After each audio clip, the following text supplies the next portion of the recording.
দিনটা তো জুলাইয়ের পরবর্তী একটা অনেক বড় অধ্যায় আমাদের জন্য।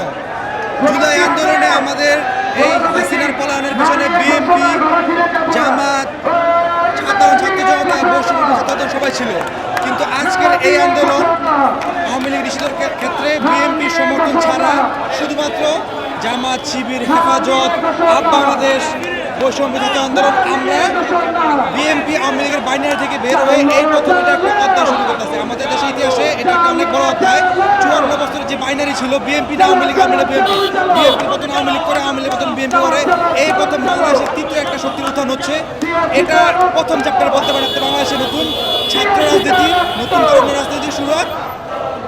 ইনকিলাব জিন্দাবাদ। আন্দোলনটা কেমন ছিল এবং এখন কেমন লাগছে? আন্দোলনটা খুব ভালো ছিল এবং আমি আশাবাদী ছিলাম যে আমাদের এটা সাকসেস হবে এবং এটা ভালো হয়েছে। একটা দেশ থেকে শরীর শাসন চলে গেছে, এটা খুবই ভালো হয়েছে। নতুন দল আসুক, এটাই আমরা চাই। ইয়ং জেনারেশন আসুক, এটা আওয়ামী লীগের বিচার তো করবেই। আওয়ামী লীগ নিষিদ্ধ হয়েছে, তবে আওয়ামী লীগের কার্যক্রম নিষিদ্ধ হয়নি। আমি মনে করি আমার বুঝার পরে আমার সবচেয়ে একটা আনন্দ লাগতেছে। আমি যখন থেকে বাংলাদেশের রাজনীতি নিয়ে বুঝতে শিখেছি, এই আওয়ামী লীগের কারণে আমি আসলে আমার বাংলাদেশের রাজনীতি নিয়ে সবসময় একটি হতাশা, একটা দুয়াশা, একটা অস্বস্তি থাকতাম। কারণ বাংলাদেশে আওয়ামী লীগ যেভাবে এই দেশটাকে বাংলাদেশের মানুষকে নির্যাতন নিপীড়ন করেছে, এমন কোনো অপরাধ নাই, মানবতা বিরোধী অপরাধ নাই যেটা তারা করে নাই। তারা যেভাবে বাংলাদেশের স্বার্থ বিকিয়ে দিয়ে বিদেশি ভারতের স্বার্থ তারা রক্ষা করত, সেই জন্য আওয়ামী লীগের নিষিদ্ধটা অতি জরুরি ছিল।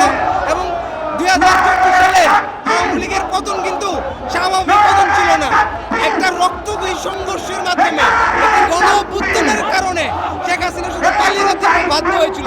যে সিদ্ধান্ত এই ইউনিট সরকার 1 বছর হওয়ার মধ্যে 1 মাসের মধ্যে নেওয়া দরকার ছিল, সেই সিদ্ধান্ত 9 মাস পরে কেন আসলো? অবশ্যই ছাত্র জনতার বিজয়, এই বিজয় আমাদের সবার।